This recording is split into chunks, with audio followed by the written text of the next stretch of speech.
दोस्तों, आज हम एज ऑफ डिस्कवरी यानी दरिया के दौर के बारे में जानेंगे, जहां एक्सप्लोरर्स यानी मोहजोई करने वाले मुख्तलिफ जगहों को खोजने निकलते थे।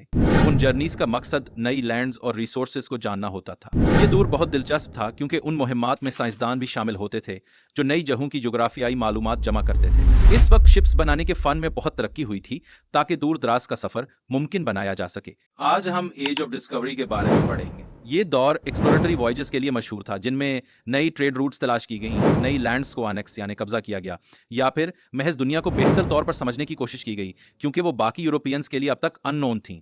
यूरोपियन कंट्रीज आमतौर पर सिल्क रोड इस्तेमाल करती थीं, जो कि एक लैंड रूट थी और मर्चेंट्स को गुड्स भेजने में बहुत ज्यादा वक्त लगता था। इसी वजह से वो ट्रेड को स्पीड अप करने के लिए क्विकर सी रूट तलाश करने में इंटरेस्टेड हुई। क्या आपने कभी गौर किया है कि जब रास्ते में बेशुमार ऑब्स्टिकल्स हों तो माजरा कितना एडवेंचरस महसूस होता है? उसके अलावा न्यू लैंड्स एक्सप्लोर करने की एक और अहम वजह स्पाइसेस तक डायरेक्ट एक्सेस हासिल करना भी थी, जो कि एलीट के लिए हाई स्टेटस सिंबल यानी आला मर्तबे की इलामत समझी जाती थी। वक्त के साथ यूरोपियन नेशंस ने ईस्टर्न और अरब मर्चेंट्स पर इन्हसार खत्म करने का फैसला किया क्योंकि ये स्पाइसेस के मेन सप्लायर्स थे और वो उनके सोर्सेस तक डायरेक्ट एक्सेस चाहते थे। इसका मतलब ये था कि मल्टीपल मिडलमैन पर भरोसा करने के बजाय वो पूरे प्रोसेस को खुद कंट्रोल करना चाहते थे, जो कि एक निहायत स्ट्रेटेजिक और बोल्ड कदम था। 1453 में बाइजेंटीन एम्पायर का जवाल यानी फॉल हुआ जब ऑटोमन्स ने उसे फतह कर लिया। ये ईसाई तारीख का एक अहम लम्हा था क्योंकि बाइजेंटीन एम्पायर एक पुरानी और मजबूत सल्तनत थी जिसने हजारों साल तक यूरोप और एशिया को मिलाया था। 1453 एक अहम साल है जब बाइजेंटीन एम्पायर, जो एंशिएंट सिविलाइजेशन और हेरिटेज की अलामत थी, ऑटोमन्स के हाथों फतेह हुई। उस फतह के बाद एक अहम जमीनी रास्ता सिल्क रोड, जो कि यूरोप में अशिया की आमद और रफ्त का जरिया था, बंद हो गया। सिल्क रोड वो तिजारती रास्ता था जिस पर सिल्क, स्पाइसेस और दीगर कीमती अशिया का तबादला होता था। आप सोचें कि कैसे एक रास्ते के बंद होने से दुनिया का कारोबारी नक्शा बदल गया। इसका मतलब यह है कि रिवायती तिजारती रास्तों तक रसाई होने के बाद ताजरों और हुकूमतों ने कीमती अशिया की पैदावार को बराह रास्त उसके जराए से हासिल करने और उस पर काबू पाने के नए तरीके तलाश किए। नतीजतन सफर के लिए एलीट्स की जानिब से भारी माली इमदाद मिली, जो कि नए दरियाफ्तशुदा बाजारों से मुनाफे की उम्मीद रखते थे। कुछ एक्सप्लोरर्स ने अपने लोगों के लिए नए टेरिटरीज तलाश करने का फैसला किया ताकि वो सेटल कर सकें, जिसके नतीजे में कॉलोनीज कायम हुई और छोटे ममालिक बड़े एम्पायर्स में तब्दील हो गए। मिसाल के तौर पर क्रिस्टोफर कोलंबस के सफर ने यूरोपियन एक्सप्लोरेशन का आगाज किया, जो अमेरिकन कॉन्टिनेंट्स की कॉलोनाइजेशन के दौर की शुरुआत का निशान बना। यह हिस्टोरिकल इवेंट ना सिर्फ एक नई दुनिया की दरियाफ्त थी, बल्कि स्पेन को एक पावरफुल यूरोपियन एम्पायर में तब्दील करने वाला एक अहम टर्निंग पॉइंट भी साबित हुआ। कॉलोनाइजेशन की इस्तेलाह इस सूरत हाल के लिए इस्तेमाल होती है जब कोई मुल्क दूसरे इलाके पर कब्जा करके वहां अपनी हुक्मरानी कायम करे। इसी तरह एक्सप्लोरेशन का मतलब है कि नए इलाकों की तलाश की जाए और वहां मौजूद नेचुरल रिसोर्सेज जैसे कि गोल्ड और स्पाइसेस दरियाफ्त किए जाएं। ये बात काबिल गौर है कि साइंटिस्ट बाज़ औक़ात एक्सपीडिशंस यानी जर्नीज में शामिल होते थे ताकि मुख्तलिफ लैंड्स, प्लांट्स, एनिमल्स और दीगर वसाइल का मुताला कर सकें। इन सफरनामों पर हमेशा भारी अखराजात आते, इसीलिए फंडिंग आमतौर पर एलीट्स, नोबल्स और एम्परर्स फराहम करते थे। बाज़ औक़ात एक्सप्लोरर्स खुद ये जानने निकल पड़ते कि वहाँ क्या मौजूद है। अक्सर ये मकामात पहले से आबाद होते थे। आज जब हम इस दौर को एज ऑफ डिस्कवरी कहते हैं तो उसकी एक बड़ी वजह यह है कि इन सफरनामों ने शिप बिल्डिंग और कार्टोग्राफी के इल्म में भी इजाफा किया। साइंटिस्ट से मुराद यहाँ वो माहिरीन हैं जो कुदरती दुनिया का मुताला करते थे, जबकि कार्टोग्राफी नक्शा साजी के फन और साइंस को कहा जाता है। क्रिस्टोफर कोलंबस 1451 to 1506 एक माहिर नेविगेटर और एक्सप्लोरर थे, जिन्होंने अटलांटिक ओशन अबूर करते हुए 4 सफर किए। उनका बुनियादी मकसद एक डायरेक्ट वाटर रूट तलाश करना था जो यूरोप से एशिया तक ले जाए, लेकिन हैरत अंगेज तौर पर अपनी कोशिशों के दौरान वो गलती से अमेरिका पहुंच गए। इनकी जिंदगी का आगाज एक वूल मर्चेंट के बेटे के तौर पर हुआ, जिनकी पैदाइश 1451 में जेनोवा, इटली में हुई। उनकी कहानी में एक दिलचस्प ट्विस्ट उस वक्त आया जब उनके नए सी रूट के नजरिए को इब्तिदा में संजीदगी से नहीं लिया गया, यहां तक कि उन्होंने स्पेनिश मोनार्क्स फर्डिनेंड II और इजाबेला I की स्पॉन्सरशिप हासिल कर ली। 1492 में इन्होंने एक जुर्रतमंदाना कदम उठाते हुए एशिया तक पहुंचने के लिए वेस्टवर्ड सेलिंग का इंतखाब किया। इस दौर में आमतौर पर अफ्रीकन कोस्ट के साथ सेलिंग की जाती थी, मगर कोलंबस ने एक डिफरेंट अप्रोच अपनाते हुए नया रास्ता इख्तियार किया। क्या कभी आपने सोचा है कि एक एक्सप्लोरर के लिए नई राहें तलाश करना कितना चैलेंजिंग हो सकता है? ये वाकयात हमें ये सिखाते हैं कि समटाइम्स हिस्ट्री में रिस्की डिसीजंस भी बड़ी डिस्कवरीज तक ले जा सकते हैं। उसके वॉयजेस ने 2 ऐसे कॉन्टिनेंट्स को रिवील किया जो यूरोपियंस के लिए बिल्कुल नए थे, और इससे अमेरिकज में रैपिड कॉलोनाइजेशन, एक्सप्लोरेशन और एक्सप्लॉयटेशन का एक नया दौर शुरू हुआ। रैपिड कोलोनाइजेशन यानी तेजी से किसी इलाके पर कब्जा करके उसे अपनी कॉलोनी बनाना। एक्सप्लोरेशन यानी नए इलाकों या वसाइल की खोज और दरियाफ्त करना। एक्सप्लॉयटेशन यानी किसी जमीन, वसाइल या लोगों का फायदा उठाना, अक्सर अनजस्ट तरीके से। अब देखिए कि वो किस मिशन पर निकला था। एक तरफ नोबिलिटी यानी आला शहरत और हैसियत की जुस्तजू थी, जबकि दूसरी जानिब ग्रेट वेल्थ यानी बेपनाह दौलत हासिल करने का ख्वाब। मगर अफसोस, वो अपने ये गोल्स मुकम्मल तौर पर अचीव ना कर सका। यही वो पहलू है जो हमें दिखाता है कि कैसे कुछ हिस्टोरिकल एक्सप्लोरेशंस ने दुनिया की जियोग्राफिकल बाउंड्रीज को बदल दिया, लेकिन जाती एम्बिशंस पूरी ना हो सकी। आज हम विलियम यानसून 1570 to 1630 की जिंदगी और उनके कारनामों पर बात करेंगे। 1606 में जब एक डचमन ने ऑस्ट्रेलिया के साहिल पर कदम रखा, तो यह वाकया एक सेंचुरी तक जारी रहने वाली डच एक्सप्लोरेशन का स्टार्टिंग पॉइंट साबित हुआ। इस सफर की कहानी हमें तारीख के उन दिलचस्प मोड़ों से रोशनास कराती है जहां एडवेंचर और डिस्कवरी का इम्तजाज नजर आता है। इमेजिन करें एक ऐसा वक्त जब दुनिया के जोग्राफियाई नक्शे पर कई खित्ते अभी तक अनकवर्ड थे और एक्सप्लोरर्स नए रास्ते तलाश करने के लिए पुरअज़्म थे। विलियम यानजून की ऑस्ट्रेलिया के साहिल पर आमद इस मरहले की अलामत थी, जब डच लोग इंटरनेशनल रूट्स और ट्रेड के इम्कानात पर गौर कर रहे थे, लेकिन कोलोनाइजेशन में ज्यादा दिलचस्पी नहीं रखते थे। क्या आपने कभी सोचा कि अगर कोलोनाइजेशन हुआ होता तो तारीख किस हद तक मुख्तलिफ होती? आज हम एक तारीखी वाक़े पर बात करेंगे जहां जैन विलियम वर्शूर, जो डच ईस्ट इंडिया कंपनी के डायरेक्टर थे, ने बैंटम में वाक़ जावा के जजीरे से अपने मिशन का आगाज किया।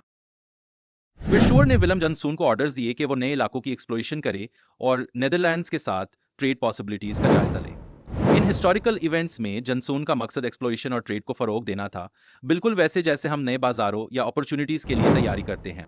विलियम जेनजून ने 1606 में डुएफकिन डॉव नामी जहाज लिया और केप यॉर्क पर लैंड किया, जो कि मौजूदा दौर के मॉडर्न ऑस्ट्रेलिया के नॉर्थ ईस्टर्न टिप पर वाक़ है। यहाँ केप यॉर्क और केप कियरवियर दो अहम हिस्टोरिकल टर्म्स हैं। केप कियरवियर का मतलब टर्न अगेन यानी वापस मुड़ जाना है, जो इस मकाम के नाम के पीछे की तारीखी वजह को जाहिर करता है। अफसोस की बात यह है कि इस वॉयज के दौरान उन्हें क्लैशेस का सामना करना पड़ा, जिसमें 9 लोग जान से हाथ धो बैठे जब एबोरिजिनीज के साथ तनाज़ात हुए। हमारे आज के सबक में हम एक मशहूर तारीखी शख्सियत हर्नांडो कोर्टेस के बारे में बात करेंगे। हर्नांडो कोर्टेस 1485 to 1547 एक स्पेनिश कॉन्किस्टाडोर थे, जिन्होंने एज़टेक एम्पायर को फतह किया और मैक्सिको पर स्पेन के लिए दावा किया। यू माइट वंडर, कॉन्क्वेस्टाडोर का क्या मतलब होता है?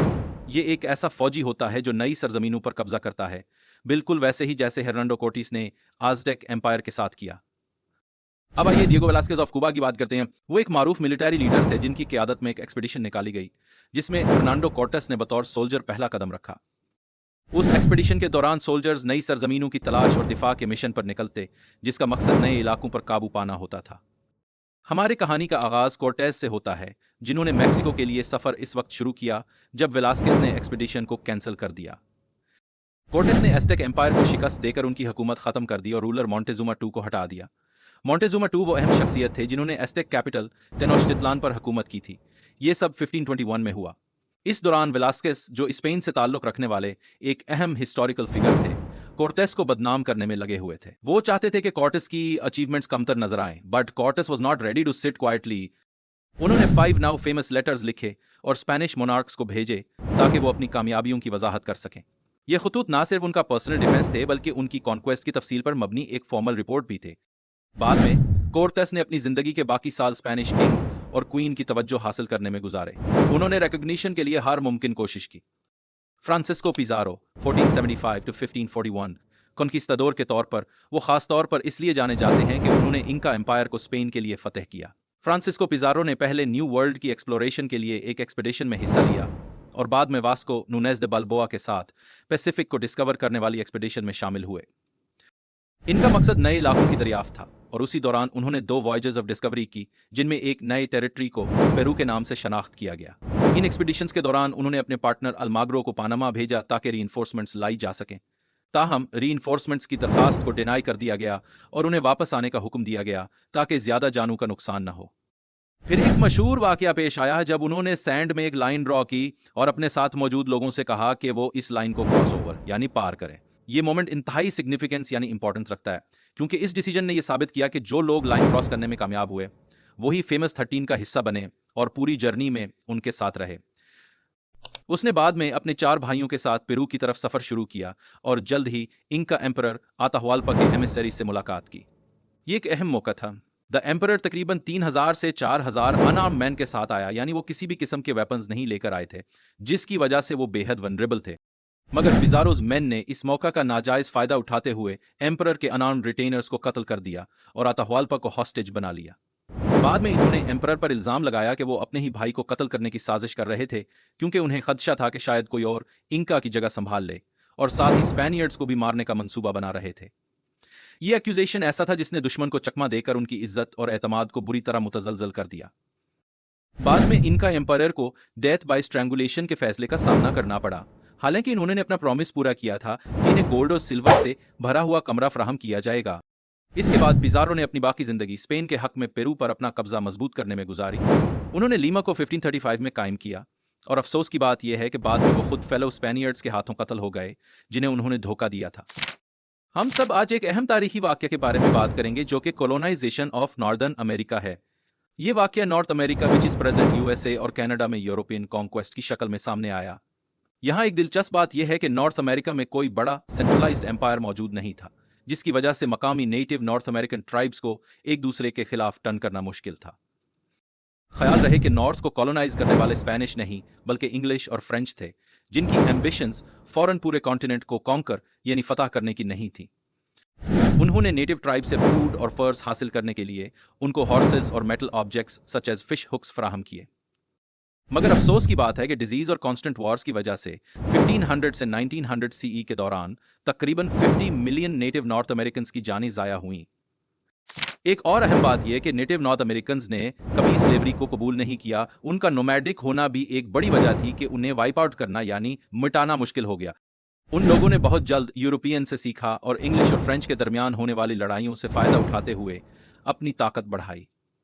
ट्राइब्स बाकायदगी से अहम मामलात पर गुफ्तगू के लिए जमा होते थे और हर कबीले का बराबर का वोट होता था। ऐसे निज़ाम में कोई फर्द दूसरे पर हुक्मरानी करने का हक नहीं रखता था। उनके कवानीन का मकसद हर एक की वेलबींग को यकीनी बनाना था, और किसी भी बड़े अंडरटेकिंग के लिए पब्लिक ओपिनियन और अप्रूवल जरूरी था। आसान अल्फाज में उनकी समाजी स्ट्रक्चर में फेयरनेस और डेमोक्रेसी के प्रिंसिपल्स को बहुत अहमियत दी जाती थी, जिससे उनका निज़ाम निहायत मजबूत और मुनसिफाना था। यूरोपीय कॉलोनिस्ट्स कुछ तरीकों से नेटिव ट्राइब्स को नापसंद करते थे, मगर साथ ही उनकी आज़ादी और इंडिपेंडेंस के लिए मोहब्बत की तारीफ भी करते थे। मकामी तर्ज हुकूमत यानी गवर्नेंस सिस्टम ने बाद में अमरीकी जमहूरी असूलों यानी अमेरिकन डेमोक्रेटिक आइडियल्स को मुतासर किया। क्योंकि अगर हम देखें तो जब founding fathers of the United States of America यानी वो मर्द जिन्होंने यूएस कॉन्स्टिट्यूशन लिखा ने 1776 सीई में ग्रेट ब्रिटेन से इंडिपेंडेंस का ऐलान किया, तो उन्होंने इसी किस्म की हुकूमत की तर्ज इख्तियार की जो नेटिव ट्राइब्स ने डेवलप की थी। आज हम इस बारे में बात करेंगे कि यूनाइटेड स्टेट्स ने 19वीं सेंचुरी में नेटिव नॉर्थ अमेरिकन लैंड्स को किस तरह एक्सपैंड किया। वक्त गुजरने के साथ इनकी तमाम जमीन आहिस्ता आहिस्ता छीन ली गई, यानी हुकूमत ने उन जमीनों पर कब्जा कर लिया, जिसके नतीजे में नेटिव नॉर्थ अमेरिकन अब आइसोलेटेड रिजर्वेशंस में रहने पर मजबूर हैं, यानी ऐसे मखसूस इलाके जहां वो फ्री टू गवर्न देमसेल्व्स हैं, यानी अपनी हुकूमत खुद चला सकते हैं।